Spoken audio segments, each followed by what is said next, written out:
에베소 교회부터 우리 같이 보겠습니다. 이 7교회 얘기를 먼저 보기 전에 이 7교회에 대한 견해가 7교회가 뭐냐, 그러니까 정확히 딱 서야, 만약에 7교회가 이거다 그러면 7교회에다가 얘기했으니까 우리가 그 교회 안에 들어가면 우리에게 하시는 말씀이고, 만약 이 7교회 안에 우리가 안 들어가면 우리가 굳이 들을 필요 없는 내용이잖아요.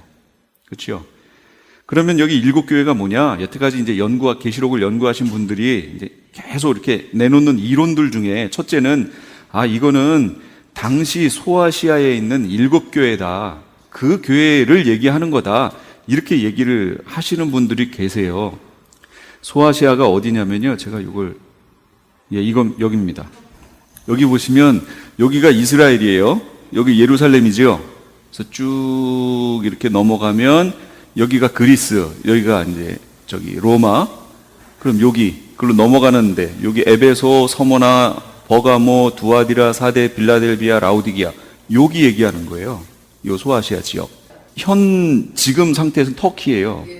거기에 있는 그 지역. 그러니까 터키는 이제 기독교가 아니잖아요. 이슬람이잖아요. 예. 그렇지만 저런 유적들은 거기에 남아있죠. 그 흔적들이. 그래서 당시 소아시아에 있는 7교회다 라고 얘기를 하는 거예요. 그러면 당시 소아시아 7교회다 라고 결론을 내버리면 우리가 읽을 필요가 있을까요? 없죠. 나랑 상관없죠. 저건 그냥 당시 소아시아 7교회 얘기니까. 그 다음에 두 번째는 초대교회 시대의 모든 교회다. 그러면 역시 우리가 읽을 필요 있을까요? 없죠. 나랑 상관없어요. 근데 실제로 그렇게 해석들을 합니다. 제가 안 하는 걸 얘기하는 게 아니에요. 실제로 이건 당시 소아시아 7교회 얘기다. 또 어떤 분들은 이건 초대교회 시대에 있었던 그걸 얘기하는 거다. 그래서 계시록 자체가 그들에게 소망을 주고, 지금 환난을 당하고 있으니까 그들에게 소망을 주고, 앞으로 너희가 이 소망을 주면 거길 이겨나가잖아요. 그래서 이 환난을 이겨내라 하는 그런 취지로 주어진 거다. 그것도 100% 틀린 건 아니나, 그다음 세 번째, 각 시대별 모든 교회다. 초대교회, 순교. 이거는 어디냐면 세대주의에서 그렇게 얘기하는 거예요. 에베소는 무슨 교회 시대, 에베소 서머나는 무슨 교회 시대, 무슨 시대 이렇게 시대별로 나눠 놓는 거, 이게 세대주의를 얘기하는 겁니다. 그렇게 치면 문제가 뭐가 되냐면, 지금 에베소는 초대교회 시대거든요. 그럼 초대교회하고 우리하고 상관이 있어요? 없잖아요. 우리하고 상관없는 얘기가 돼요. 전 세계에 흩어진 모든 교회다. 요건 나중에. 5번, 마지막 종말 시대의 교회다. 그러면 종말 시대의 교회만 해당되면 그 전에 있던 교회들은 상관이 없는 거예요? 아니잖아요. 그러니까 결론적으로 말하면 힌트가 여기 성경에 다 나와 있었어요. 힌트가 아니라 답이죠. 제일 밑에 뭐라고 그랬냐면, 귀 있는 자는 성령이 어디요? 교회들에게 하시는 말씀을 들어라. 지금 이거 에베소 교회라는 단수, 교회에다가 말씀하신 내용인데 뒷부분에 가니까 교회들에게 하시는 말씀을 들어라, 이렇게 얘기하시잖아요. 그러니까 이거는 시대를 초월한, 지역을 초월한 모든 교회를 얘기하는 거예요. 지금 우리에게 말씀하시고 계시다, 그런 얘기가 되겠지요. 만약 그렇지 않다면 우리하고 전혀 상관없는 얘기가 됩니다.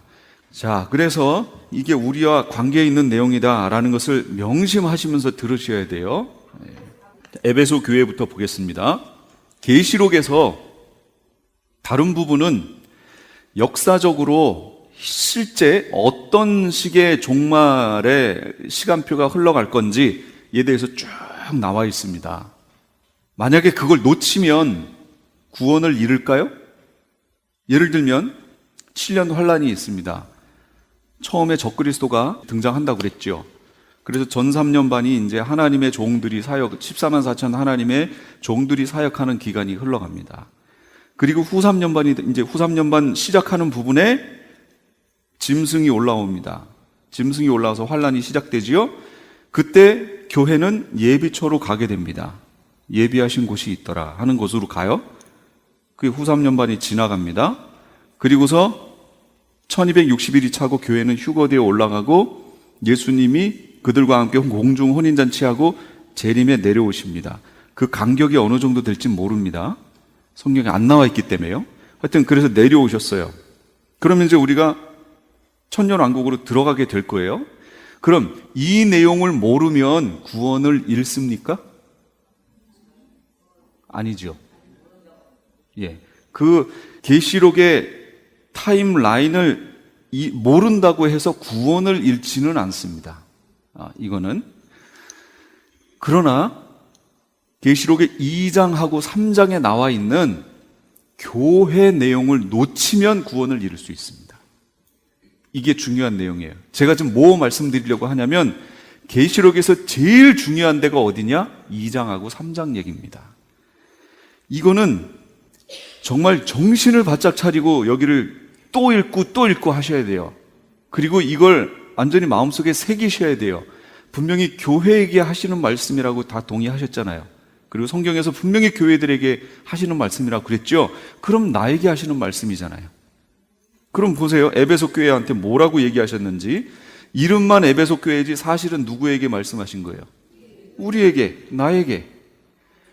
그러니까 이렇게 지금 예수님이 나에게 또 우리 교회에 이렇게 편지를 써서 보내신 거예요. 지금 이건 2000년 전에 보내셨지만 실제적으로는 요한을 통해, 그러나 이건 지금도 나에게 보내주신 그 내용이라는 거예요. 지금 예수님이 만약 편지를 써서 누군가의 손을 빌어서 만약에 편지를 써서 보내신다면 이 내용을 써서 지금도 보내실 것이다, 그 얘기죠. 그러니까 이걸 들어야 된다, 그 얘기예요. 여기에서 뭐라고 얘기하시냐면 보세요. 예수님의 등장 모습. 7별을 붙잡고, 오른손에 7별을 붙잡고 7 금 촛대 사이를 거니시는 이가 이르시되, 예수님을 표현해 놓은 겁니다. 그럼 7별이 뭐라고 그랬죠? 그렇죠. 주의 종, 사자라고 얘기했어요. 이게 앙겔로스인데 이 앙겔로스가 소식을 전하는 자, 이게 원뜻이었고, 하늘에서 소식을 전하는 자면 누구예요? 천사. 땅이면 주의 종들이 되겠죠. 예. 이 7별을 붙잡고 계세요. 여기서 말하는 7별은 누구예요? 이 땅에 있는 교회의 사자들을 얘기하는 거지요. 주의 종들을 얘기하는 겁니다. 이걸 천사라고 얘기하면 제가 안 된다고 그랬어요. 그럼 계시의 흐름이 이게 거꾸로 다시 영리에 올라가니까 안 돼요. 이건 지난주에 한 겁니다. 성부, 성자, 천사, 요한, 주의 종들, 그 다음에 성도로 가야지요. 근데 이 7 교회의 사자를 천사로 바꿔버리면 성부 하나님, 성자 하나님, 천사, 요한, 이제 요한이 편지 써서 보내는데 갑자기 천사에게 보내는 꼴이 되잖아요. 그러니까 이 흐름이면 말이 안 된다, 그 얘기예요. 이거는 이 땅에 있는 주의 종들, 교회에, 어떤 교회에 하나님께서 너는 저기에 가서 내 소식을 전해라, 내 말씀을 전해라 라고 부름을 받은 주의 종들을 얘기하는 겁니다. 그들을 붙잡고 계세요, 주님이. 그리고 이걸 붙잡고 주님이 어떻게 하고 계시냐면 촛대 사이를 다니시고 계세요. 거니시고 계세요. 그 얘기는 주님이 주의 종들을 붙잡고 계시고 교회를 돌보시고 계시다, 이거예요. 주님의 돌봄의 대상이라는 거예요, 교회가. 이해가 되셨죠? 그러면서 지금 에베소 교회에 말씀하시는 거예요. 아니, 우리에게 지금 말씀하시는 거예요. 뭐라고 말씀하시냐면 2절 같이 읽어볼게요. 시작. 내가 네 행위와 수고와 내 인내를 알고 또 악한 자들을 용납하지 아니한 것과 자칭 사도라 하되 아닌 자들을 시험하여 그의 거짓된 것을 네가 드러낸 것과 또 네가 참고 내 이름을 위하여 견디고 게으르지 아니한 것을 아노라. 보세요.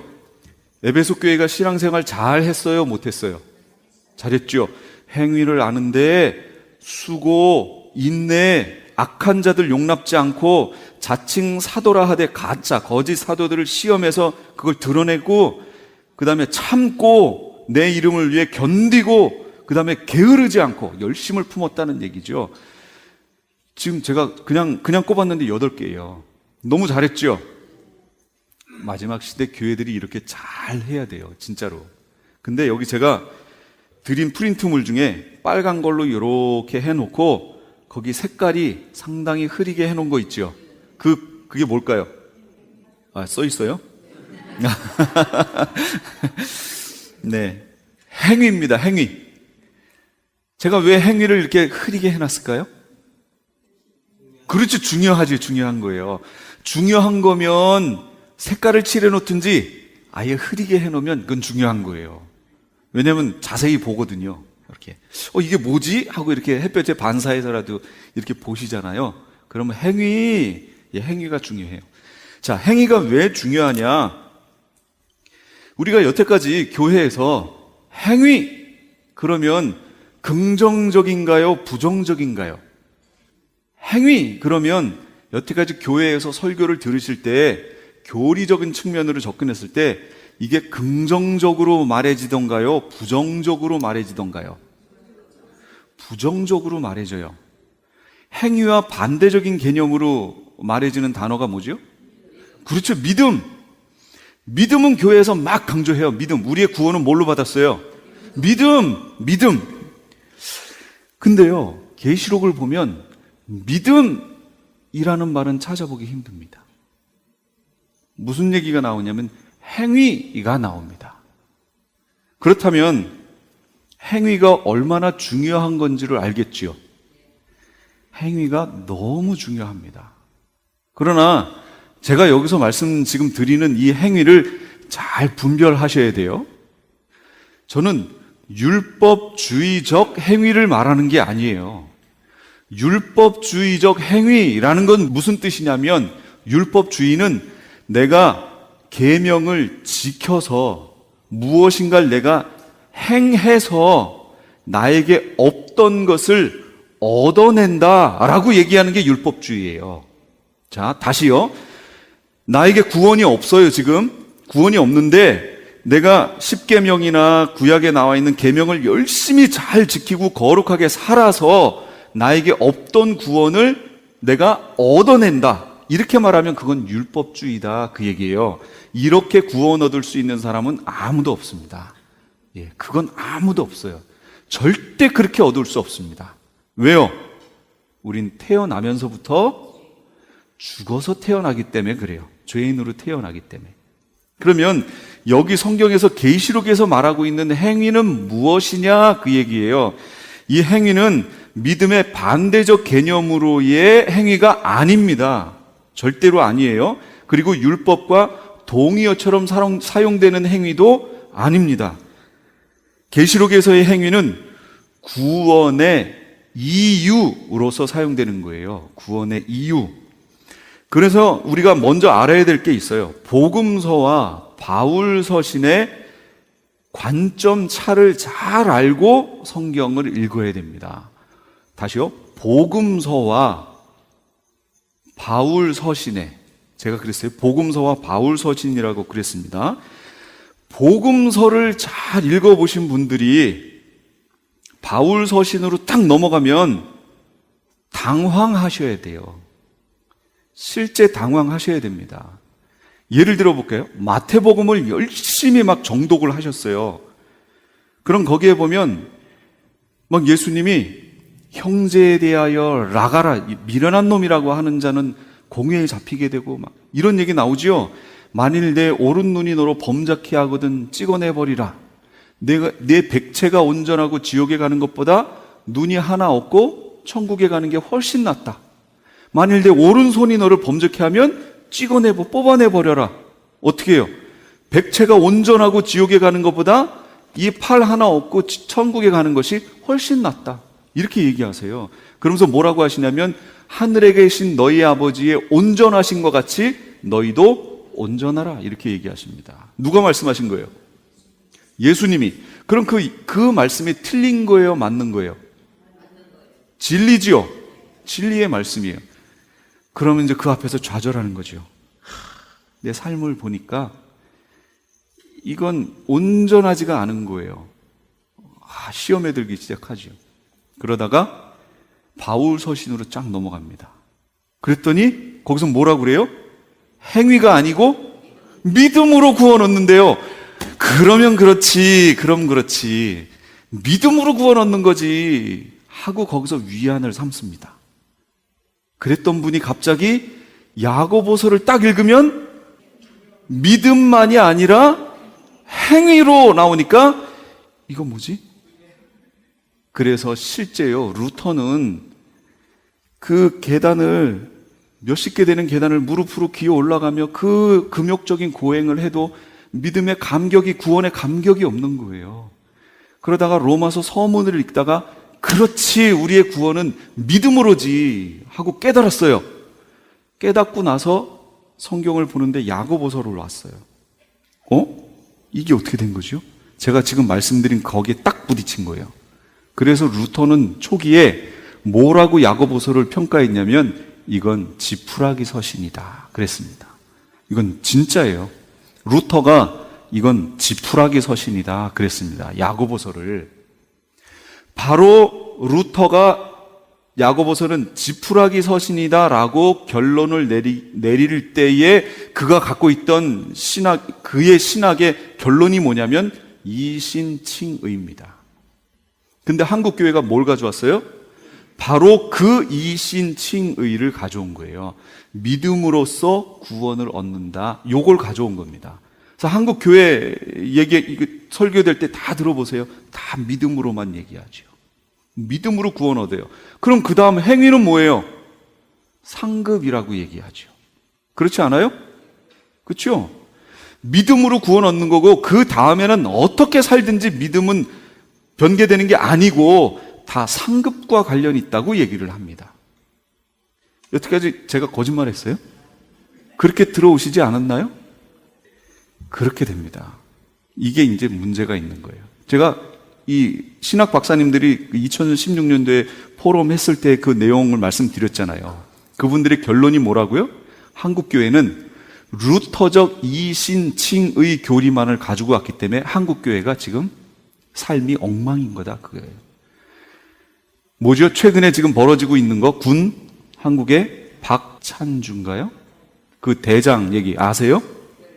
한국에 안 사셔서 모르신 거예요? 이분이 정말 존경을 받는 사람이면 교회 데리고 가면 마음이라도 오픈이 돼서 뭐라도 있을 거 아니에요. 근데 지금 보기도 싫어하고 같이 있는 걸 싫어하는 사람인데 어쩔 수 없이 상급자가 별 4개짜리가 가자고 그러니까 어쩔 수 없이 쫓아갔어요. 그럼 이 사람들 마음이 어떻겠어요? 엉망이지요. 제가 그걸 본 거예요. 역시 이 사람도 크리스찬이구나. 크리스찬이라고 불리는 사람이구나. 제가 너무 안타까운 거예요. 왜 기독교인들이 이렇지? 왜 기독교인들이면 아니었을 땐 그렇다고 쳐도 예수 믿고 나면 그 삶이 보여야 되는데 왜 이 삶들이 안 보이지? 왜 믿음이라는 거하고 삶이 따로 놀지? 하는 거예요. 한국 교회의 문제가 이거라는 거예요. 제일 큰 문제가 이겁니다. 한국 교회가. 근데 계시록의 내용이 바로 그 내용이라는 거예요. 계시록 이제 2장, 3장을 쭉 읽어보세요. 믿음에 대한 내용은 거의 없고요. 행위를 안 오니 이럽니다. 내 나중 행위가 처음 것보다 많도다. 이렇게 얘기하세요. 다 행위 얘기해요. 그럼 행위를 보면 뭘 안다고요? 믿음을 알지요. 그 사람의 믿음이 진짜인지 아닌지를 행위를 보면 안다. 그 얘기예요. 그러니까 믿음 얘기할 필요 없다. 그 얘기입니다.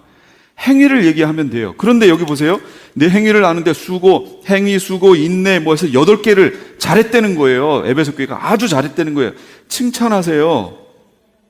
거기 중에 보면 니골라당을 미워한다. 나도 미워한다 그러시잖아요. 6절에 오직 내게 이것이 있으니 네가 니골라당의 행위를 미워하는구나. 나도 이것을 미워한다. 니골라당이 뭘까요? 니골라는 누구예요? 사도행전에 있는 7 집사 중에 한 명 얘기하는 겁니다. 거기 해놨죠. 6장 5절. 온 무리가 이 말을 기뻐하며 믿음과 성령이 충만한 사람. 첫째, 스데반, 빌리, 브로고로, 니가노로, 디몬, 바메나, 유대교에 입교한 안디옥 사람 니골라. 이들을 택해서 7 집사로 만들었단 말이에요. 이들이 뭐라고요? 믿음과 성령이 충만한 자들. 근데 이 니골라가 처음에는 그랬어요.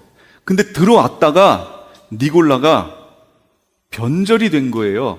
근데 이게 어떻게 변절이 됐냐면 이거를 당시에 있었던 영지주의라고 얘기합니다. 이거 신학하신 분들은 아세요. 이거 영지주의, 그노시즘이라고 해서 영적인 지식이라는 거예요. 그러니까 이게 지금 한국 교회에 이 영향력이 아직도 남아 있는 거예요. 영지주의가 뭐냐면 다른 거 다 필요 없다. 내가 구원을 얻으려면 영적인 지식, 이걸 우리가 알고 있는 단어로 굳이 고치면 복음이에요. 한마디로 복음의 내용만 알면 된다, 그 얘기예요. 그럼 그 나머지는 구원하고 상관없다. 내가 어떻게 살아도 상관없다. 영지만 있으면 나는 구원 얻는다, 그 얘기예요. 한마디로 얘기하면 이건 철저하게 이원론이지요. 이원론이 무슨 얘기예요? 원리가 두 개다, 그 얘기예요. 이원론이니까 교회 안에서는 복음의 원리, 내가 삶의 현장으로 가서는 이 세상 원리하고 두 원리로 산다, 그 얘기예요. 그래서 이원론이에요. 영적인 원리, 육적인 원리가 따로 떼어져 있는 원리, 이게 이원론을 얘기하는 겁니다. 이게 영지주의예요. 그래서 구원을 얻는 지식만 알면 그러면 나는 구원을 이루는 거다. 나머지는 상관없다라고 얘기한 거예요. 이게 영지주의고, 이 초대교회 당시에 이 영지주의가 완전히 쫙 퍼졌습니다. 그래서 요한 1서에 보면 누가 적그리스도의 영이냐, 뭐가, 그러면서 적그리스도의 영은 이걸로 아는데 예수 그리스도께서 육체로 이 땅에 오신 것을 부인하는 영마다, 그게 적그리스도의 영이라고 지적해 줬잖아요. 요한 1서에. 그거예요. 그러니까 영적으로, 영으로 이게 영지주의예요. 근데 이게 나중에 발전해서 현대까지 오면 뭐로 오냐면 이게 뉴에이지로 오는 겁니다. 긍정적인 마인드. 그다음 또 책 뭐 있죠? 시크릿도 있고, 긍정의 힘, 예, 그런 거. 이게 다 이거의 뉴에이지예요. 근데 이걸 모르고 여기 애들 빠져가지고요, 예, 그건 진짜 복음이 아니에요. 그게 니골라당이에요. 그건 미워한다. 나도 미워한다. 예수님 말씀하시는 거예요. 그러니 이 에베소 교회 얼마나 칭찬받았어요. 정말 칭찬받아 마땅하지요? 그런데 제가 뭐 얘기하다 갔냐면 복음서 얘기하다가 글로 갔습니다. 복음서의 내용이 행위를 얘기합니다. 바울 서신의 내용은 믿음을 얘기합니다. 그래서 우리가 성경을 읽다가 복음서의 내용을 읽고 바울 서신의 내용을 이렇게 읽으면 이게 어떻게 된 거지? 하고 약간 혼란스러워 해야 돼요. 그게 정상이에요. 만약 그게 그렇게 느끼지 않고 거길 딱 읽으셨다면 속으로 거짓말 하시면서 읽으신 거예요. 진짜로. 아니면 심각하게 안 읽었든지. 복음서의 내용은 요 뒤에 가서 나올 거예요. 그때 더 자세하게 할게요. 일단은 여기까지 가고 에베소 교회로 다시 넘어가겠습니다. 니골라당도 미워했어요. 근데 이렇게 7개, 8개의 칭찬을 들었던 에베소 교회를 예수님이 책망하십니다. 4절에 그러나 너를 책망할 것이 있나니 그러십니다. 뭐라고요? 뭘 책망했어요? 너의 처음 사랑을 버렸느니라 그랬어요. 이게 현대어 성경에서 뭐라고 하냐면 나를 처음만큼 사랑하지 않는다, 이거예요. 여러분, 예수님 처음 사랑하셨을 때 어떻게 하셨어요? 진짜 천리를 마다하고 기도원에도 가서 기도도 하고 밤이 맞도록 기도도 하고, 그래서 이렇게 얘기하시는 분들 많아요. 젊은 사람들이 막 열정적으로 하나님 찬양하고 기도하고 막 이러면 연세 드신 분이 흐뭇하게 웃으면서 나도 왕년에는 나도 그랬지 이러시는 거예요. 조심하세요. 나도 왕년에는 그랬지 한다는 얘기는 무슨 얘기예요? 지금은 아니다, 그 얘기예요. 지금은 아니다. 이러면 여기 있는 에베소 교회에 책망하셨던 책망 똑같이 들으십니다. 네가 처음만큼 나를 사랑하지 않는구나, 이렇게 얘기하세요. 그러면 그 책망을 듣고 거기서 끝나면 마치 우리가 예전에 들었던 것처럼 믿음으로 구원 얻는 거고 나머지는 상급과, 그래서 책망받을 일이 있으면 그거는 상급하고 이렇게 제외돼서 나머지는 상급받지만 이 부분은 상급에서 제외, 이렇게 놓으면 저도 너무 좋겠어요. 진짜로. 그러면 정말로 저도 좋겠어요. 제가 장로교 목사로서 계시록을 보면서 충격을 받았던 두 부분이 있습니다. 그 부분 중에 하나가 구원론의 문제였어요. 두 번째는 이스라엘은 어떻게 될 것이냐의 문제였어요. 우리가 진짜 영적 이스라엘이냐? 라는 거예요. 정말 저기 있는 이스라엘이 없어지고 우리가 대신 이스라엘이 된 거냐? 진짜로 그걸 대체 신학이라고 얘기합니다. 이 두 가지가 문제가 생긴 거예요. 제가 성경을 계시록을 보다가 아닌데? 이게 아닌데? 하는 생각이 드는 거죠. 책망을 하셨어요. 책망을 하시면서 이렇게 말씀하십니다. 사랑을 버렸구나. 그런데 고린도전서 13장에 보시면 13장 1절부터 보시면 여기 같이 읽어볼까요? 시작. 내가 사람의 방언과 천사의 말을 할지라도 사랑이 없으면 소리나는 구리와 울리는 꽹과리가 되고 내가 예언하는 능력이 있어 모든 비밀과 모든 지식을 알고 또 산을 옮길 만한 모든 믿음이 있을지라도 사랑이 없으면 내가 아무것도 아니요 내가 내게 있는 모든 것으로 구제하고 또 내 몸을 불사르게 내어줄지라도 사랑이 없으면 내게 아무 유익이 없느니라. 사랑이 없어도 가능한 것들이 있지요. 사람의 방언과 천사의 말, 예언하는 능력, 모든 비밀을 알고 모든 지식을 알고 산을 옮길 만한 믿음도 있어요. 그 다음에 구제하고요, 내 몸을 불사르게 내줄 수도 있어요. 그런데 이들에 대해서 뭐라고 평가하세요? 사랑이 없으면 아무것도 아니요 라고 얘기하십니다. 그러면 여기 보세요. 내 몸을 불사르게 내어줘요. 누군가를 위해서. 그거 사랑 아니에요? 그 사랑 없이 내 몸을 불사르게 내어줄 수 있어요? 근데 그럼 여기서 말하는 사랑이 뭐예요 대체? 하나님께 대한, 하나님과의 관계를 얘기하는 거예요. 이게 온전하지 않으면 나머지 것들은 아무것도 아니다 그 얘기입니다. 그런데 지금 아까 보세요. 에베소 교회 어땠죠? 7개, 8개 엄청 칭찬 들었죠? 그런데 결론적으로 뭐라고 얘기하세요? 사랑을 잃어버렸다라고 얘기하잖아요. 그러면 에베소 교회가 하나님께 대한 사랑 없이도 이것을 했다 그 얘기입니다. 이건 종교 생활이지요. 그렇죠?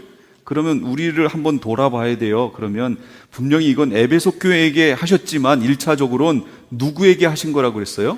우리에게, 나에게.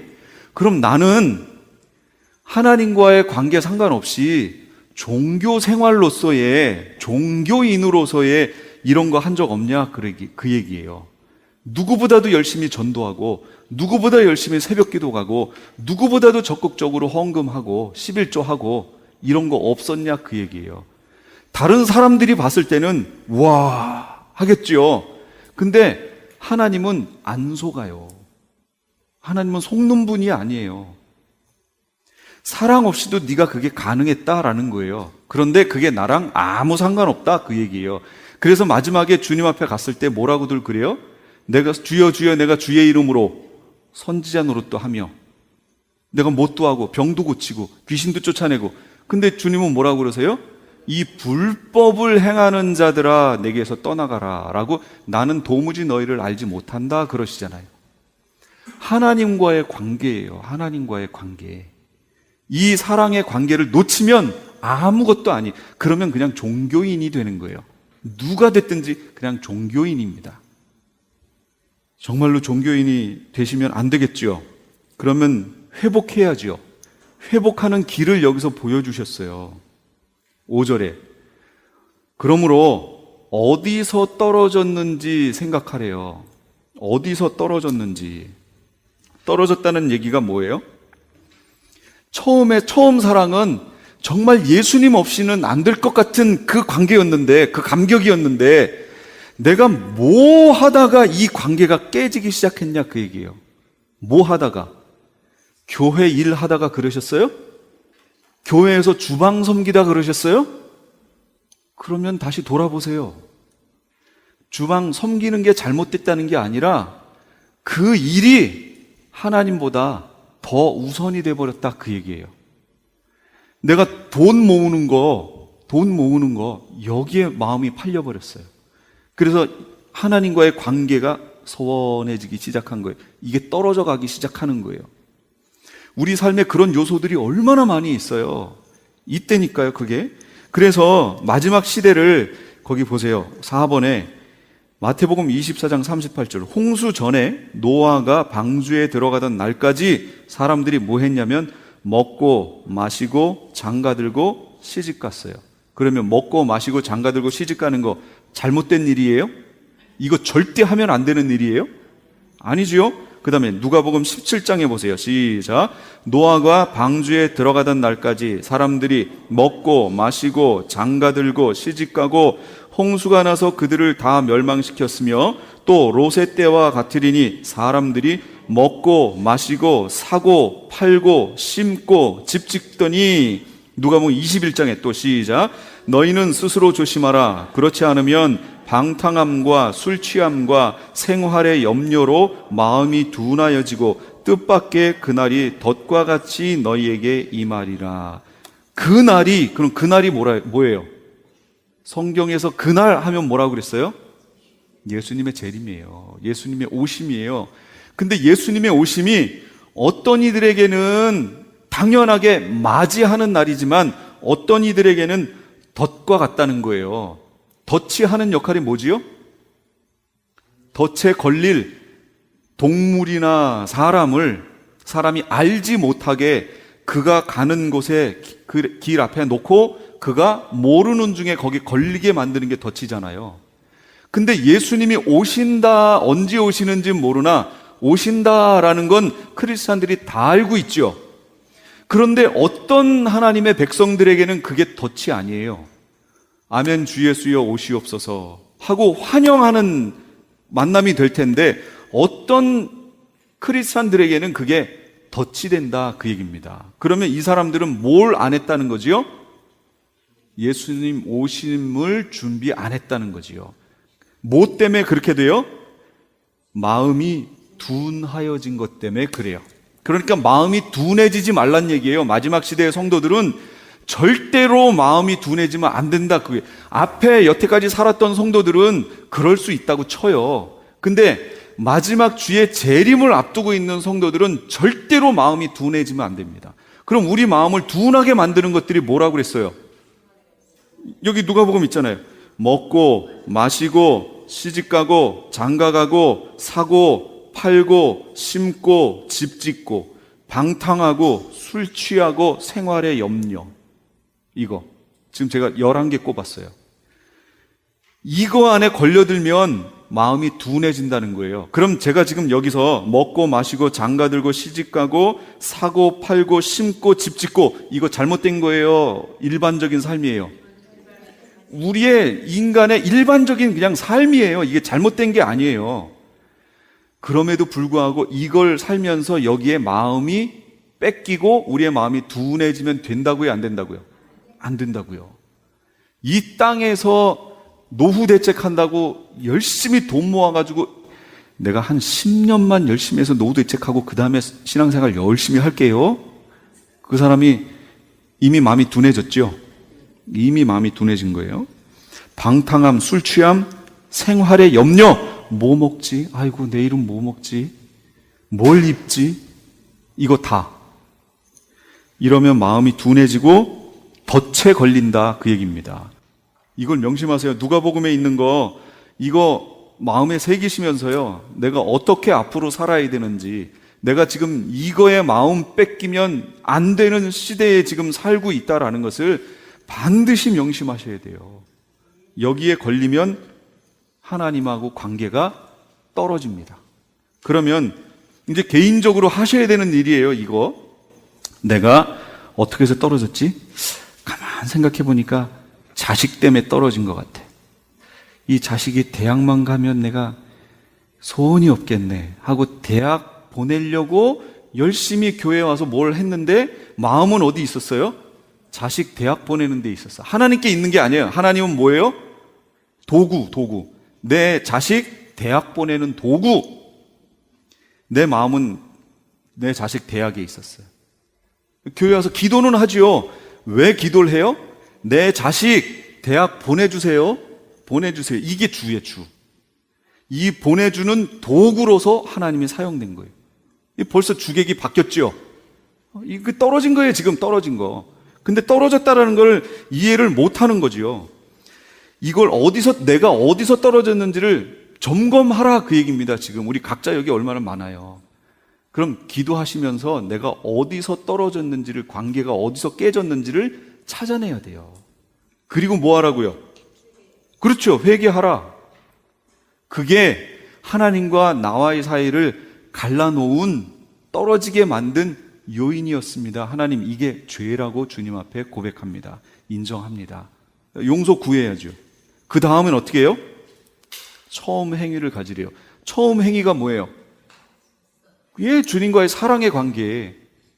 무슨 일이 있어도 막 금식도 하고 이랬잖아요.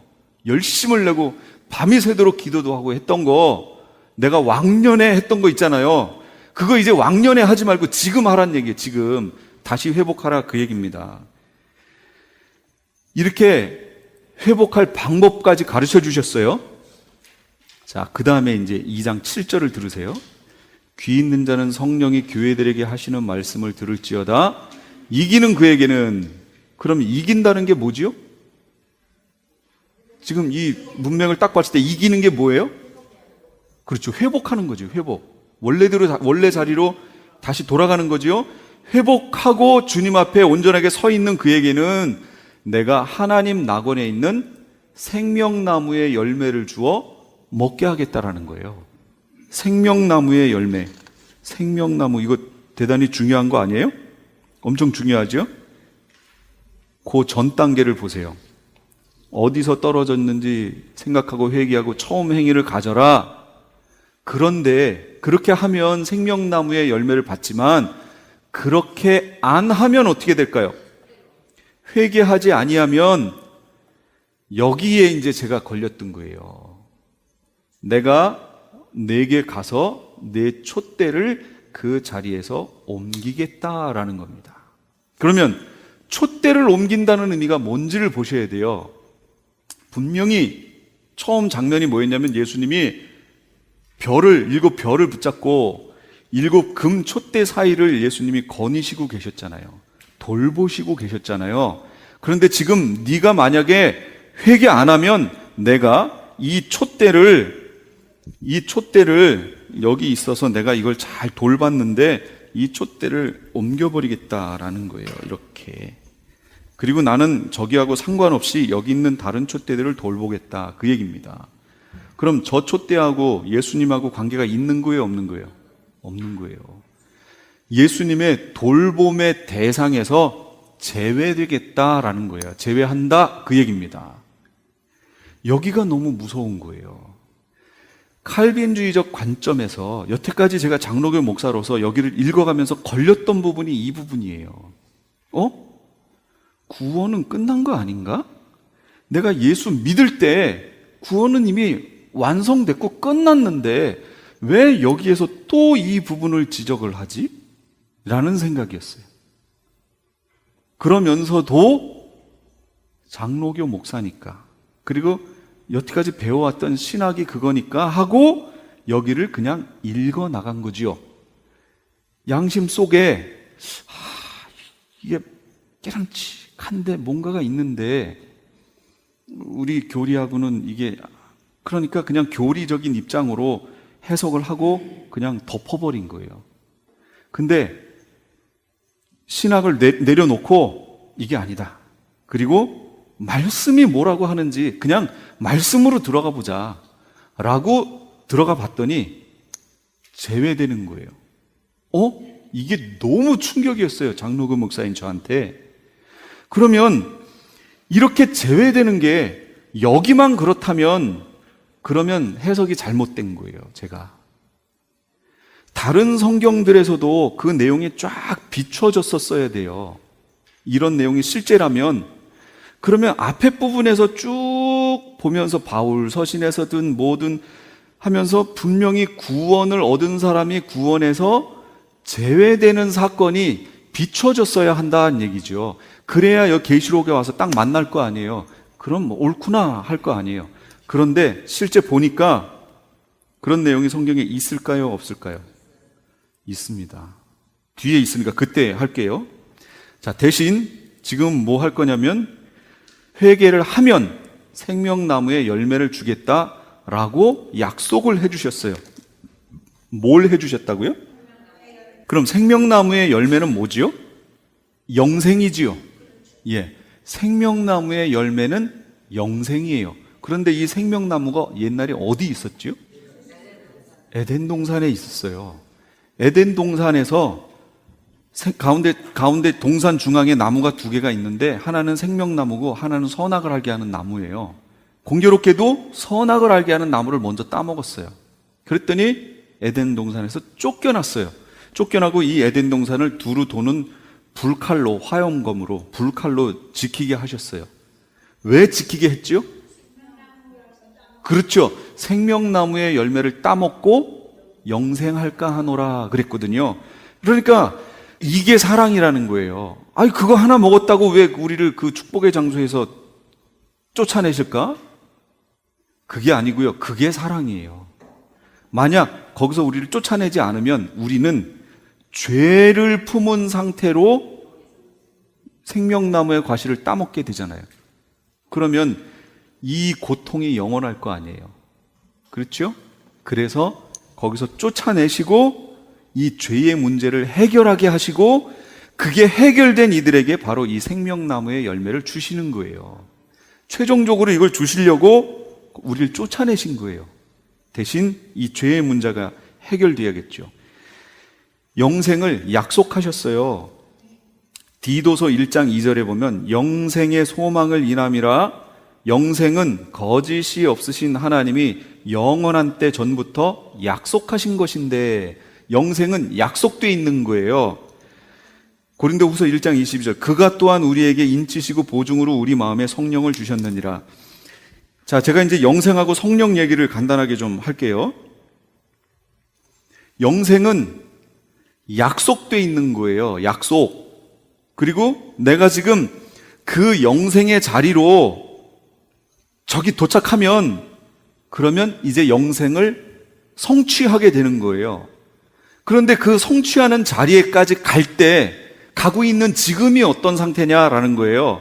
지금은 저 영생을 너에게 반드시 줄게 하고 그 약속을 내가 반드시 지킬 거야 라는 약속으로 거기까지 올 때 그래서 내가 너한테 성령을 보증으로 줄게 하고 주신 상태예요.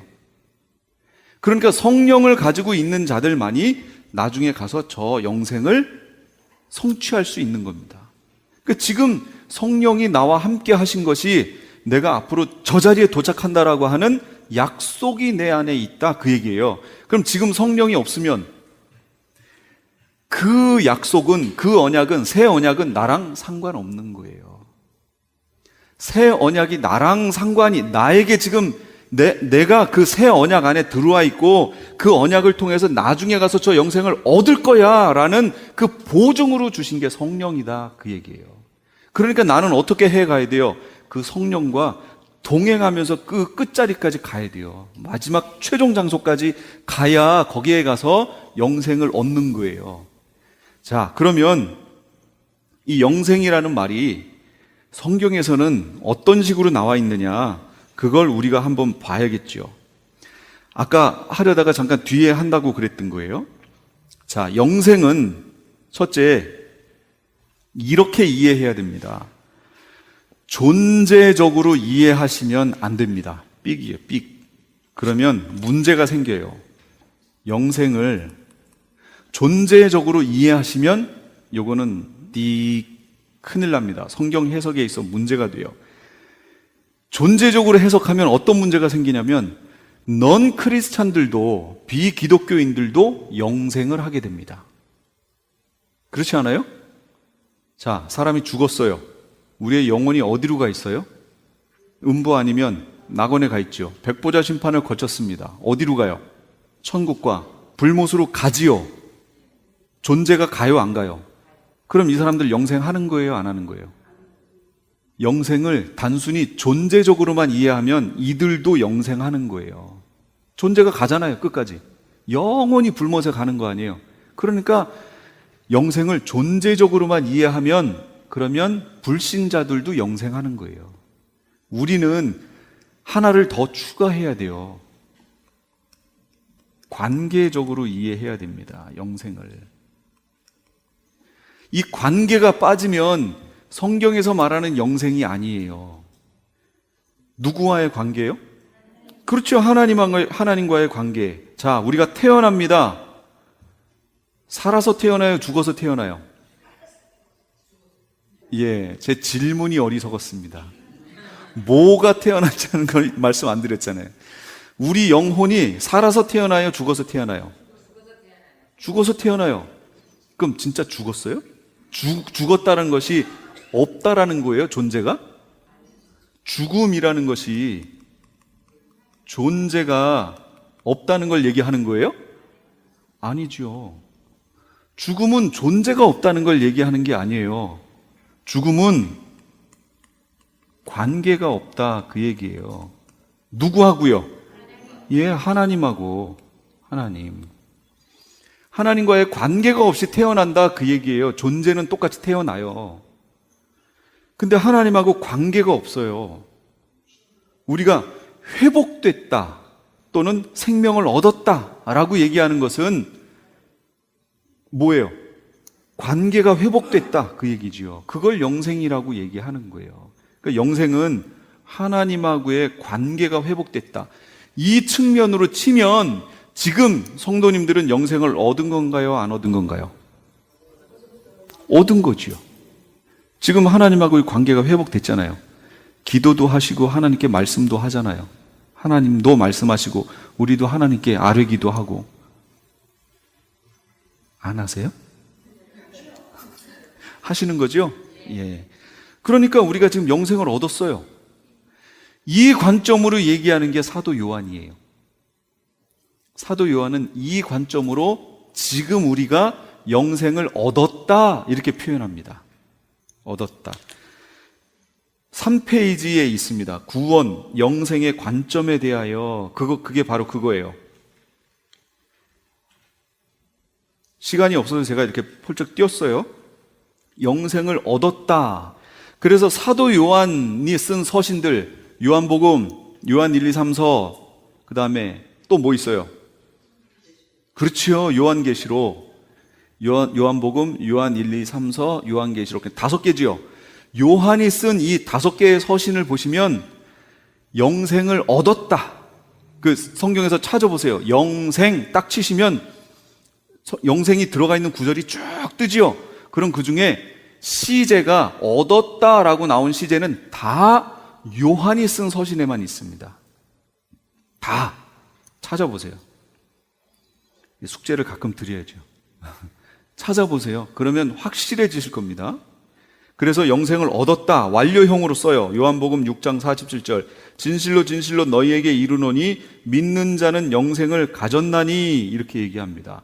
그러니까 이게 지금 우리가 성경을 읽는데 요한이 쓴 서신도 읽고 바울의 서신도 읽고 다른 사람들이 야고보라든지 히브리서 서신, 히브리 기자가 쓴 서신 뭐 이런 것들을 쭉 읽다 보니까 그걸 동시에 우리는 읽잖아요.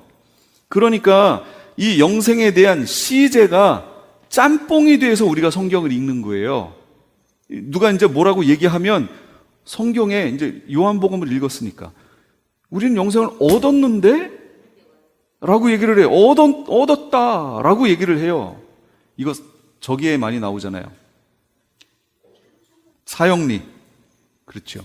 사형리 전도할 때 하나님은 우리에게 계획을 가지고 계십니다. 그런데 그 계획에 이르지 풍성한 삶을 우리가 누리지 못해요. 뭐 때문에? 죄 때문에. 근데 예수님이 오셔서 이걸 회복시키셨어요. 그래서 쭈르륵 얘기한 다음에 당신이 예수님 영접하면 이 풍성한 삶을 누릴 수 있습니다. 영접기도 하시겠습니까? 네, 영접기도 따라해요. 당신은 이제 구원을 얻었습니다. 구원을 얻었습니다. 당신은 영생을 얻었습니다. 이렇게 얘기를 해요.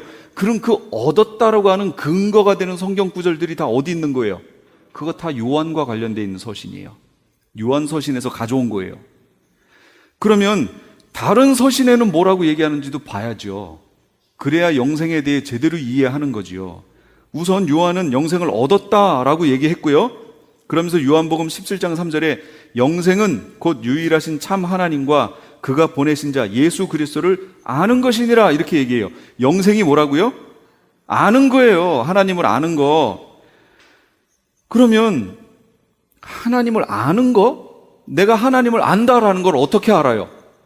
요한 1서 2장 3절 4절 우리가 그의 계명을 지키면 이로써 우리가 그를 아는 줄로 알 것이요 그를 아노라 하고 그의 계명을 지키지 아니하는 자는 거짓말하는 자요 진리가 그 속에 있지 아니하되. 뭘 보면 우리가 하나님을 안다는 걸 알아요? 계명을 지키는 거 보면 내가 하나님을 아는 것을 안다는 거예요. 그 하나님을 안다는 건 영생인데 내가 영생을 얻었는지 안 얻었는지는 뭘 보면 안다고요? 계명 지키는 거 보면 안다는 거예요. 벌써 지금 요한이 얘기하잖아요. 행위가 나와요, 안 나와요? 내가 하나님의 말씀을 지키는 삶을 사는 걸 보면 이 사람은 영생을 얻은 사람이구나를 알고, 그렇지 않고 요즘 뉴스에 많이 나오는 이런 크리스찬이라고 하는 사람들로 하여금 이런 일들이 많이 벌어지는 걸 보면 아, 저 사람에겐 영생이 없구나.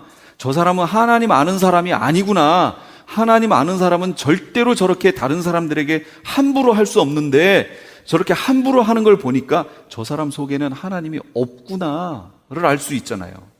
그러니까 이 사람이 영생을 가졌는지 안 가졌는지 볼 수 있다니까요. 이게 우리가 믿음으로 구원 얻는다고 해서 믿음이라는 추상적인 개념으로 믿음은 안 보이니까 저 사람이 구원 얻었는지 안 얻었는지 그거는 믿음에 관한 문제니까 안 보이는 것처럼 얘기하지만 실상 성경은 뭐라고 그래요? 보인다 그 얘기예요. 보인다. 무엇으로? 행위로, 삶으로 보인대요. 교회 안에서도 보여요. 그래서 막 안타까운 마음들이 일어나셔야 돼요. 그러나 실제 그런지는 모르지요. 그거는 그 사람의 연약함 때문에, 연약함이 남아있는 부분 때문에 그럴 수도 있죠. 그러니까 우리가 계속 중보해줘야 되는 이유가 거기 있는 거예요. 그러면 이 거룩한 삶, 계명을 지키는 삶, 이걸 지켜내지 못하면 어떻게 될까요?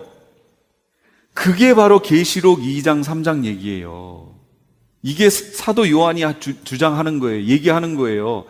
거룩의 삶을, 계명을 지키는 삶을 온전하게 살지 못하면 구원을 잃는다, 영생을 잃는다라고 표현하는 겁니다. 이게 요한의 관점이에요. 이 관점으로 설명하시려면 우리를 지금 영생을 얻었다 이렇게 표현하세요. 그러나 사도 바울의 관점을 볼게요. 제가 전에 했던 텀에는 사도 요한, 사도 바울, 베드로, 그 다음에 히브리서 저자, 야고보 이 관점을 여러 개를 더 많이 얘기했었는데 여기서는 제가 2개만 해놓을게요. 이게 대표적이니까. 사도 바울의 관점은 이거예요. 영생을 얻으리라예요. 로마서 5장 21절. 이는 죄가 사망 안에서 왕노릇한 것 같이 은혜도 또한 의로 말미암아 왕노릇하여 우리 주 예수 그리스도로 말미암아 영생에 이르게 하려 함이라. 미래지요. 빌립보서 2장 12절 시작. 그러므로 나의 사랑하는 자들아 너희가 나 있을 때뿐 아니라 더욱 지금 나 없을 때에도 항상 복종하여 두렵고 떨림으로 너희 구원을 이루라. 미래지요.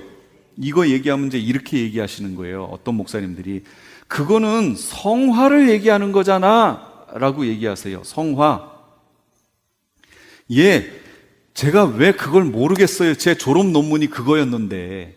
졸업 논문이 칭의, 확정된 구원, 칭의를 얘기하는 거고 앞으로 미래적인 이루어가야 될 구원, 성화, 그걸 제가 졸업 논문 썼는데 그걸 제가 왜 모르겠어요. 그런데 옛날에는 제가 어떻게 이해했냐면 칭의가 이루어지고 그 다음에 성화가 이루어지는구나. 이거 자체의 말은 맞는데 지금은 이걸 보면서 어떻게 제가 바뀌었냐면 칭의가 일어나면 자연적으로 성화가 따라오는구나 이거예요. 그러니까 이 사람의 삶을 봤을 때 성화라고 하는 부분이 안 보여요. 크리스찬이로서의 거룩한 삶으로 화해지려고 하는 그 삶의 모습이 안 보여요. 그러면 뭣도 없다는 거예요. 칭의도 없다 그 얘기입니다. 그러니까 이건 칭의는 과거적인 거고 성화는 현재적으로 이루어가는 것. 옛날에는 이렇게 이해했는데 그게 아니고 칭의와 성화는 둘 다 현재적인 거예요. 계속. 그러니까 지금 내가 구원 얻었는지를, 내가 지금 성화가 내 속에서 일어나고 있는지를 지금 확인을 계속해야 된다, 그 얘기입니다. 그게 만약 없어요? 그래서 아까 얘기했잖아요. 이래봬도 내가 왕년에 하시는 분이 그래서 문제 있다는 거예요. 그거 하시면 안 된다, 그 얘기입니다. 지금도여야 돼요. 지금도. 이게 없으면 주님 만나기 힘들어요. 이게 바울 서신의 내용이에요. 그러니까 이걸 우리가 이루어 갈 수 있어요, 없어요? 없지요. 이걸 어떻게 이루어 가요? 하실 수 있으세요? 계명을 끝까지 지켜내실 수 있으세요? 그게 바로 예더냐. 예더냐에서는 내가 한다고 그랬잖아요. 내가. 근데 안 돼요. 그거 하나님이 아시지요. 그러니까 내용은 다 교리는 주어졌는데 이걸 이루어갈 수 있는 힘이 나에겐 없다예요. 우리 인간에게는. 그래서 그들에게 주신 게 뭐라고요? 성령을 보증으로 주신 거예요. 네가 이 성령과 함께 동행해서 그 자리까지 오면 내가 영생을 줄게 라는 거예요. 그럼 성령과 동행해서 그 자리까지 가려면 성령은 인격이시잖아요. 인격체시잖아요. 성령이 내 속에서 끊임없이 두드리시고 나에게 말씀하시고 뭔가를 하기를 원하세요. 끊임없이 말씀하시는 분이에요. 그러나 내가 인격적으로요, 그 성령을 거부하면 성령이 내 안에서 활동을 못 하십니다. 진짜로 활동을 안 하세요. 인격적인 분이라서 그래요. 성령과 동행해서 그 자리까지 가야 된다, 그거예요. 그래서 여기 보세요. 갈라디아 5장 16절. 내가 이루노니 너희는 성령을 쫓아 행하라. 그리하면 육신의 욕심을 이루지 아니하리라. 성령을 쫓아 행하면 육신의 일을 이루지 않는 거예요. 성령을 쫓아. 그래서 뭐라고 데살로니가전서 5장 19절. 성령을 소멸하지 말며 그러잖아요. 성령을 여기 소멸한다는 내용이 무슨 얘기인 줄 아세요? 마태복음 25장에 있는 열처녀 비유 중에 미련한 5처녀가 지혜로운 5처녀에게 우리 등불이 꺼져가니 라고 하는 그 꺼져가니 라는 원어의 단어가 바로 여기 있는 성령을 소멸이란 말하고 똑같은 단어예요. 성령이 소멸되면, 성령의 불이 꺼지면 어떻게 된다고요? 혼인잔치에 못 들어간다고요. 그러니까 바울이 얘기하는 거예요. 성령을 소멸치 말라고. 왜요? 그 성령은 우리가 주님 앞에 서는 날까지 보증으로 우리 마음에 주신 거기 때문에 그래요. 그걸 놓치면 안 돼요. 그 성령을 소멸하면 구원을 잃습니다. 그럼 구원을 잃은 경우가 성경에 있을까요? 없을까요? 있습니다. 제가 하나만 딱 예를 들어볼게요. 디모데전서 1장 19절. 바울이 디모데에게 보낸 편지예요. 믿음과 착한 양심을 가지라. 어떤 이들이 이 양심을 버렸고 그 믿음에 관하여는 파선하였느니라. 파선이 뭐냐면 배가 항해를 해 나가다가 부서졌다, 그 얘기예요. 풍랑을 만나든 암초를 만나든 만나서 이 배가 부서졌음을 얘기해요. 그러니까 여기서 말하는 믿음에 관하여는 파선했느니라. 이건 뭐냐면 믿음이라는 배가 출발을 처음에 잘 했다, 이 얘기예요. 출발을 잘 해서 믿음이라는 배가, 성화가 이렇게 쭉 해 나가다가 이들이 어떻게 했다는 거지요? 이 믿음이라는 배가 파손돼 버렸다, 그 얘기입니다. 그럼 믿음이라는 배가 파손되면 이들이 구원을 얻을 수 있어요, 없어요? 없지요. 그러면 이게 믿음이 파손되는 일이 없는데 너희의 삶을 정결하게 하고 거룩하게 살아야 한다? 안 그러면 너 혼나? 그래서 겁주려고 바울이 쓴 걸까요? 제가 말씀드렸잖아요. 성경은 우리에게 겁주려고, 없는데 겁주려고 써놓은 게 하나도 없다니까요. 만약 그러면 거짓말이죠. 바울도 그랬다면 바울도 거짓말한 거죠. 예수님도 그랬었다면 예수님이 거짓말하신 거죠. 아니라니까요. 성경은 거짓말로, 거짓으로 돼 있는 게 없어요. 믿음에서 파손한 거예요. 그걸 어떻게 하냐면 바로 지금 디모데전서 1장 19절 뒤에 가면, 20절에 가면 무슨 말씀이 있냐면 디모데전서 1장 19절 믿음과 착한 양심을 가지라. 어떤 이들은 이 양심을 버렸고 그 믿음에 관하여는 파선하였느니라. 그 가운데 후메네오와 알렉산더가 있으니 내가 사탄에게 내어준 것은 그들로 훈계를 받아 신성을 모독하지 못하게 하려 함이라. 구체적으로 이름을 거론한 거예요. 이게 추상적 얘기가 아니라 구체적으로 후메네오와 알렉산더가 있다라고 지적을 해준 거예요. 그러니까 이게 구체적인 내용이다, 실제적인 내용이다, 그 얘기예요. 근데 믿음에서 파선하는 일이 없다고요? 우리가 여태까지 믿음에서 파선할 수 없다고 배웠잖아요. 한 번 구원은 영원한 구원이라면서요.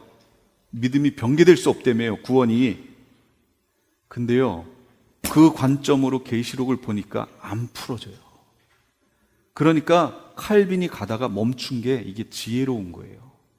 그 관점으로는 절대 나갈 수가 없는 거죠. 제가 이 믿음에서 파선하고 구원을 잃는 게 이 디모데전서 여기만 있는 게 아닙니다. 히브리서 가보세요. 야고보서 가보시고 베드로 전후서 가보세요. 거기에 그냥 수두룩하게 나와요. 수두룩하게. 또한 그러면 하나 예수님이 말씀하신 걸 한번 말씀을 드릴까요? 요한복음 15장 포도나무 비유 아시지요? 나는 참 포도나무요. 누구요? 예수님. 내 아버지는 농부라. 성부 하나님은 농부예요.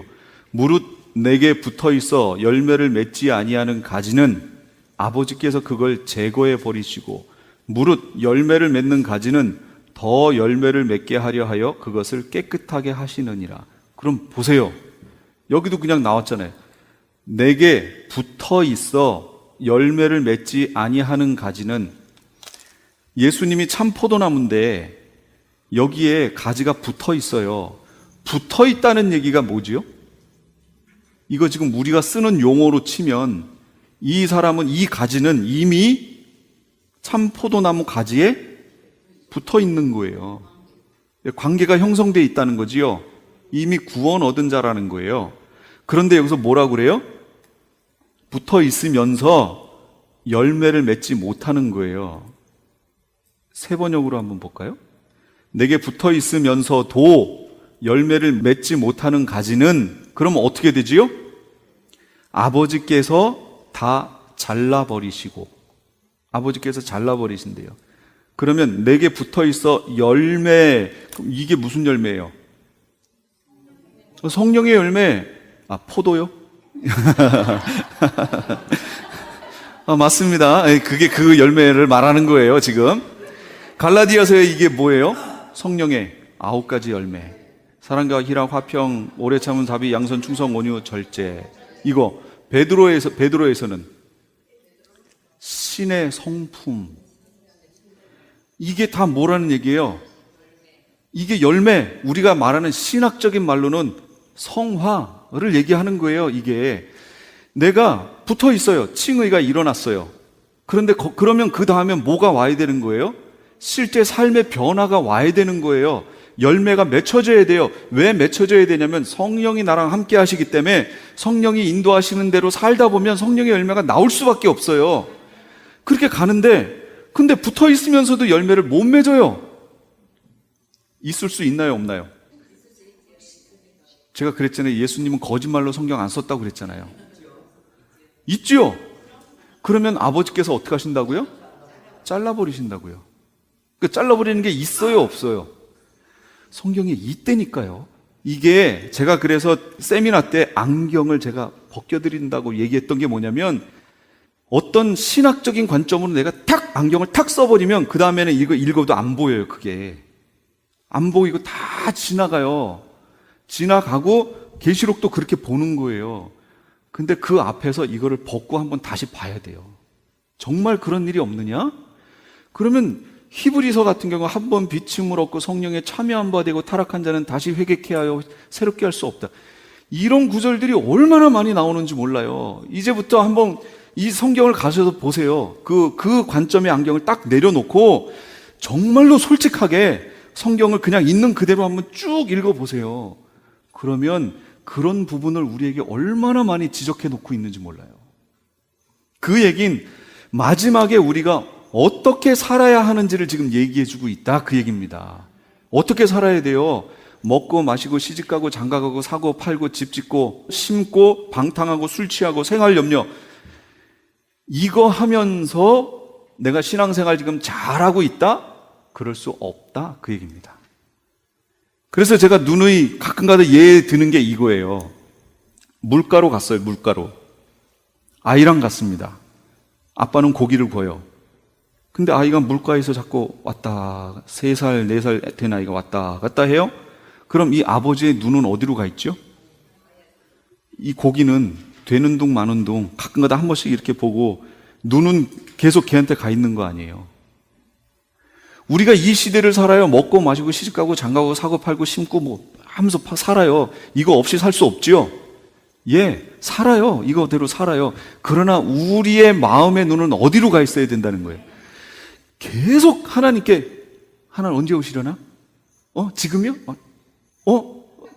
계속 이러고 있어야 된다는 거예요. 지금 눈을 떼지 않고 그냥 봐야 돼요. 그래서 주님 고대가 같은 경우 있잖아요. 저 하늘 이상한 구름만 떠도 행여나 우리 주님 오시는가 해. 그걸로 살아야 된다, 그 얘기예요. 근데 지금은 그게 다 없어졌잖아요. 세상에서 벌어지는 작은 일 하나만 딱 봐도 예수님 오시려고 그러나? 봐야 된다는 얘기예요. 그거 정말로 그거 보시면서 사셔야 돼요. 이 땅 것의 생활 염려에 빠져가지고 이 생활 뭐 먹지? 오늘은 또 뭐 먹나? 내일은 뭘 입지? 이거 하시면 안 돼요. 자, 오늘은 사실 제가 옷을 이렇게 넥타이하고 막 이렇게 안 오고 그냥 간단하게 입고 오고 싶었어요, 솔직히. 그럼 또 여기 시험에 드실 분들 계실 텐데 하는 생각이 들더라고요. 근데 일부러 제가 그렇게 하고 싶었던 거예요. 일부러. 옷을 갖춰 입고 하는 거에 장점이 있죠. 그렇죠? 그러나 또 그게 놓치는 부분도 있습니다. 그걸로 온전한 마음을, 하나님을 봐야 되는 그 마음을 또 놓칠 때가 있어요. 제가 여기서 옷을 함부로 입고 오면 어떤 분들은 시험에 들 수 있어요. 그럼 그분은 왜 시험에 든 거예요? 그분의 눈에는 하나님이 보이는 게 아니고 인간적, 윤리적, 예의 이런 게 보이는 거예요. 교회 안에 제가 한국에서 저희랑 같은 신앙생활하던 그 형제들이 뮤지컬 단체를 열었습니다. 마국간이라는 뮤지컬 단체를 했어요. 그래서 여기 와가지고 저희 교회에서도 뮤지컬하고 막 했어요. 다른 교회를 소개해서 갔습니다. 그 교회 가서 거기에서도 막 했는데 끝나고 나서 이제 이 사람들은 갔고 거기 있는 분 몇 분하고 대화를 나누는데, 맥도날드에서 막 먹으면서 대화를 나누는데 성도들이 시험에 들었다는 거예요.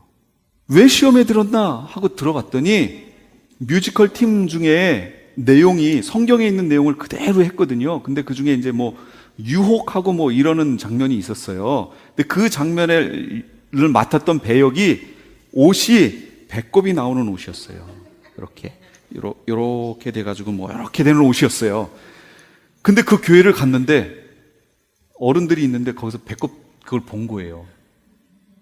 그러니까 그 다음부터는 이제 다른 게 안 보이는 거예요. 배꼽만 보이는 거죠. 시험에 들었다는 거예요. 은혜가 안 됐다는 거예요. 근데 저희 여기 와서도 했거든요. 그러니까 시험에 들었다고 해서 왜 시험에 들었지? 이유를 못 찾겠는 거예요, 제가. 근데 그것 때문에 시험에 들었대요. 그러니까 이걸 볼 수 있는 눈이 우리 인간적인 그걸로 해서 제약을 해버렸어요, 이렇게.